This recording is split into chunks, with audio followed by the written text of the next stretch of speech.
المثلى لنادي الزمالك. يعني فيها شيء من التأني بس؟ لا، في تأني وفي وصول لنتائج في كل حاجة، بس الموضوع بيلزمه ان احنا نتأنى تماما في الاختيار علشان نجيب ناس قادرة على انها تشيل المسؤولية في الفترة. ده نمرة واحد. نمرة اتنين انه ما زلت انا عندي امل ان احنا لو ترتبت الدنيا كويس ان احنا ممكن ان احنا نعدي ان شاء الله. وان شاء الله يبقى ده يعني 3 ماتشات عندنا.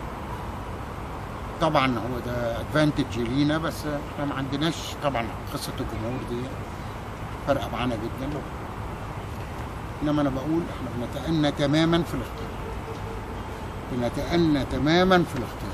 ماشي، لن نجر لا انفعالات ولا مواقف غير محسوبه ولا عواطف ولا الكلام ده. الزمالك لا قلب ليه، هناك عقل. طب رئيس، في اسماء كاسبرجاك تم استبعاده. مش تم استبعاده، هو ما زال، بس بنشوف اللي هو طالبه. مطالبه الماليه يعني. طبعا. طب هل في مطروح ثانيه يا رئيس؟ كتير. هل ممكن حضرتك مش واحد ولا لا، ما اقدرش. اجانب كلهم ولا في مصريين؟ لا اجانب ومصريين. هل منهم كابتن حلمي طولان بس المصري ولا لسه في بالتأكيد الكابتن حلمي طولان من واحد منهم. المصريين غير في كابتن حد غير؟ بقول لك هو كابتن حلمي طولان واحد منهم، وهو 100% واحد منهم. انت بتسألني على حاجه برد لك عليها. طب كابتن طارق يحيى لسه اسمه برضه موجود. المصريين كلهم من ابناء نادي الزمالك يا ريس؟